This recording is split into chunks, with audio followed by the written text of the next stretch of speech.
ಎಲ್ಲರೂ ಮಾಡೋ ಹಾಗೆ ನಾವು ಈ ಪಿಂಡ ಪ್ರದಾನ ಕಾರ್ಯಗಳನ್ನ ಮಾಡಿ ಕರ್ತವ್ಯನ ಮುಗಿಸ್ಬೇಕಾಗಿತ್ತು. ಮುಗಿಸಿದ್ವಿ.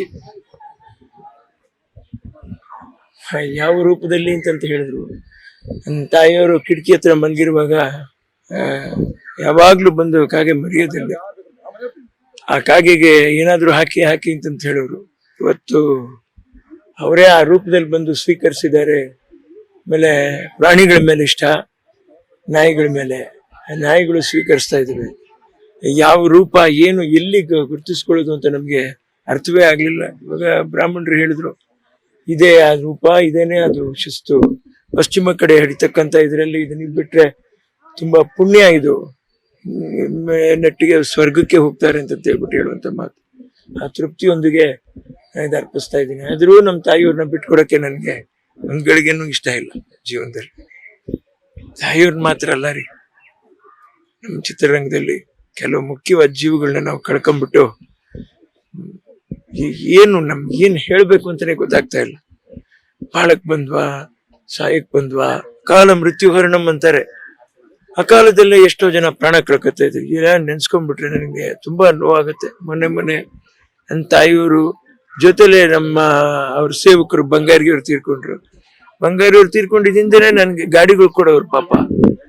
ಪೆಟ್ರೋಲ್ ಬಂಕ್ ತ್ಯಾಗೋ ಅವರು, ಇವರು ನಿರ್ಮಾಪಕರು ಪಾಪ, ಅವರು ತೀರ್ಕೊಂಡ್ರು. ಎಷ್ಟು ಮನಸ್ಸಿಗೆ ಹಿಂದಿಂದ ಯಾಕೆ ಈ ತರ ಒಂದು ಪರಿಸ್ಥಿತಿಗಳು ಆವರಿಸ್ಕೊತಾ ಇದೆ ಅಂತಾನೆ ನಮ್ಗೆ ಏನ್ ಹೇಳ್ಬೇಕು ಅಂತಾನೆ ನನಗೆ ಗೊತ್ತಾಗ್ತಾ ಇಲ್ಲ.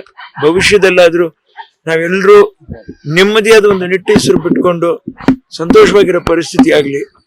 ಇದೇನು ಇದು ಒಮ್ಮಕ್ರಾನ್ ಅಂತ ಇದಾರೆ, ಇನ್ನೊಂದು ಅಂತ ಇದಾರೆ, ಇನ್ನೊಂದು ಅಂತ ಇದಾರೆ, ಇದು ಯಾವುದು ನಮ್ ಜನಗಳಿಗೆ ತೊಂದರೆ ಕೊಡದಿರ ಇರ್ಲಿ.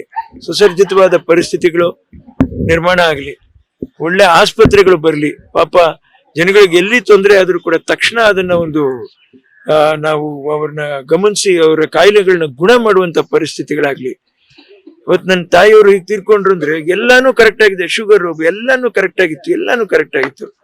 ಎಲ್ಲ ಒಂದ್ ಕಡೆ ಕಫ ಬಂದು ಅವ್ರಿಗೆ ಕೊನೆ ಸಮಯದಲ್ಲಿ ಕಫ ಬಂದು ಅದು ಕಾರ್ಡಿಯಾಕ್ ಅರೆಸ್ಟ್ ತರ ಆಗೋಗಿ ತೀರ್ಕೊಂಡ್ರು ನನ್ನ ತಾಯಿಯವರು.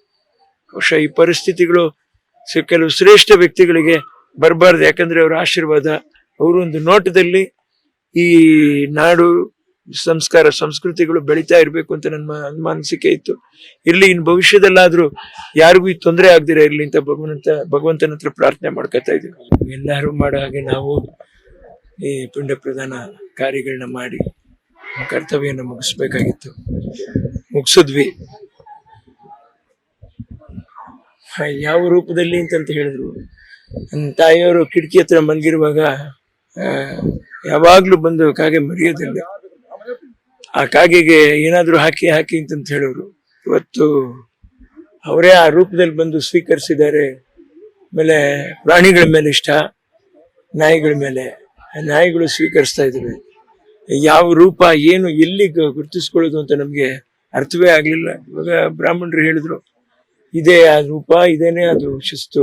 ಪಶ್ಚಿಮ ಕಡೆ ಹಿಡಿತಕ್ಕಂತ ಇದರಲ್ಲಿ ಇದನ್ನ ಬಿಟ್ರೆ ತುಂಬಾ ಪುಣ್ಯ, ಇದು ನೆಟ್ಟಿಗೆ ಸ್ವರ್ಗಕ್ಕೆ ಹೋಗ್ತಾರೆ ಅಂತ ಹೇಳ್ಬಿಟ್ಟು ಹೇಳುವಂತ ಮಾತು.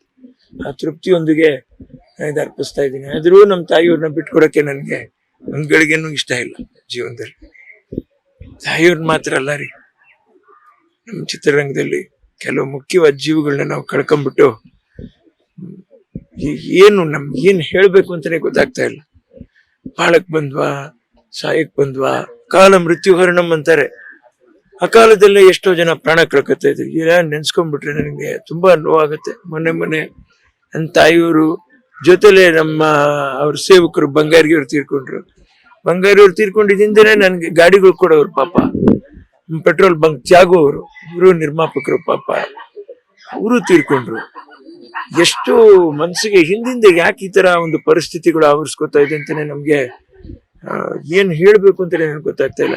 ಭವಿಷ್ಯದಲ್ಲಾದ್ರೂ ನಾವೆಲ್ಲರೂ ನೆಮ್ಮದಿಯಾದ ಒಂದು ನಿಟ್ಟೀಸರು ಬಿಟ್ಕೊಂಡು ಸಂತೋಷವಾಗಿರೋ ಪರಿಸ್ಥಿತಿ ಆಗ್ಲಿ. ಇದೇನು ಇದು ಒಮ್ಮಕ್ರಾನ್ ಅಂತ ಇದಾರೆ, ಇನ್ನೊಂದು ಅಂತ ಇದಾರೆ, ಇನ್ನೊಂದು ಅಂತ ಇದಾರೆ, ಇದು ಯಾವುದು ನಮ್ ಜನಗಳಿಗೆ ತೊಂದರೆ ಕೊಡದಿರ ಇರ್ಲಿ. ಸುಸರ್ಜಿತವಾದ ಪರಿಸ್ಥಿತಿಗಳು ನಿರ್ಮಾಣ ಆಗ್ಲಿ, ಒಳ್ಳೆ ಆಸ್ಪತ್ರೆಗಳು ಬರ್ಲಿ. ಪಾಪ ಜನಗಳಿಗೆ ಎಲ್ಲಿ ತೊಂದರೆ ಆದ್ರೂ ಕೂಡ ತಕ್ಷಣ ಅದನ್ನ ಒಂದು ನಾವು ಅವ್ರನ್ನ ಗಮನಿಸಿ ಅವರ ಕಾಯಿಲೆಗಳನ್ನ ಗುಣ ಮಾಡುವಂತ ಪರಿಸ್ಥಿತಿಗಳಾಗ್ಲಿ.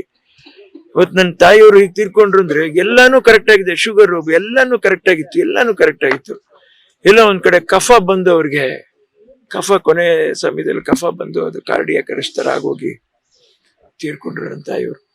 ಬಹುಶಃ ಈ ಪರಿಸ್ಥಿತಿಗಳು ಕೆಲವು ಶ್ರೇಷ್ಠ ವ್ಯಕ್ತಿಗಳಿಗೆ ಬರಬಾರ್ದು, ಯಾಕಂದ್ರೆ ಅವರ ಆಶೀರ್ವಾದ, ಅವರು ಒಂದು ನೋಟದಲ್ಲಿ ಈ ನಾಡು ಸಂಸ್ಕಾರ ಸಂಸ್ಕೃತಿಗಳು ಬೆಳೀತಾ ಇರ್ಬೇಕು ಅಂತ ನನ್ನ ಅನಿಸಿಕೆ ಇತ್ತು. ಇರ್ಲಿ, ಇನ್ ಭವಿಷ್ಯದಲ್ಲಾದ್ರೂ ಯಾರಿಗೂ ಈ ತೊಂದರೆ ಆಗ್ದಿರ ಇರ್ಲಿ ಅಂತ ಭಗವಂತನ ಹತ್ರ ಪ್ರಾರ್ಥನೆ ಮಾಡ್ಕೊತಾ ಇದ್ದೀನಿ.